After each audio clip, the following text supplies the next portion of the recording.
Jaloliddin Manguberdi Xorazmshohlar davlatining so'nggi hukmdori Muhammad Xorazmshohning o'g'li bo'lib, u 13-asr boshlarida yashagan. U o'z davrining eng jasur, eng irodali va eng vatanparvar sarkardalardan biri sifatida tarixga kirgan.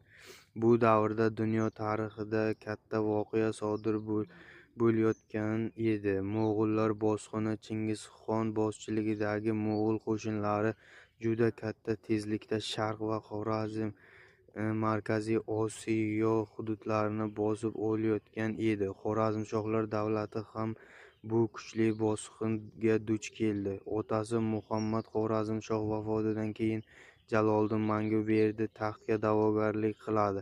Biroq saroy ichidagi ichki nizolar va siyosiy beqarorlik sababli u to'liq qo'llab-quvvatlanmaydi. Shunga qaramay, u o'z atrofida kichik, ammo juda jangovar qo'shin to'pladi va mo'g'ullarga qarshi kurash davom ettirardi. Jaloliddin Manguberdining eng mashhur janglaridan biri Indus daryosi bo'yidagi jangidir. Bu jangda u o'zining jasorati va harbiy mahoratini butun dunyoga ko'rsatdi.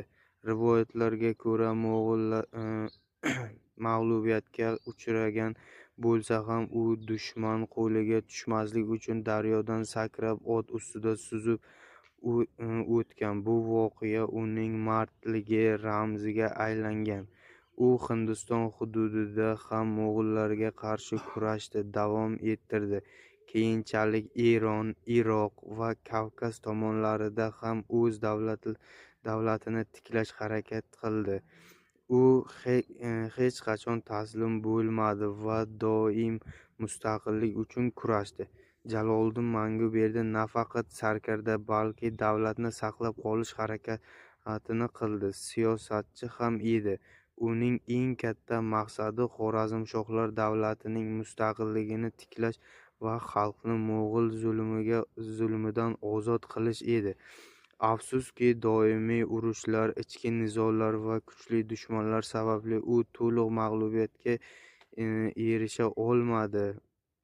1231-yilda u kurdlar tomonidan o'ldirildi, lekin uning nomi tarixda abadiy qoldi. Bugungi kunda Jaloliddin Manguberdi jasorati, vatanparvarlik va erkinlik uchun kurash timsoli sifatida eslanadi. Uning hayoti bizga shuni o'rgatdiki, ozodlik va vatan mustaqilligi uchun kurash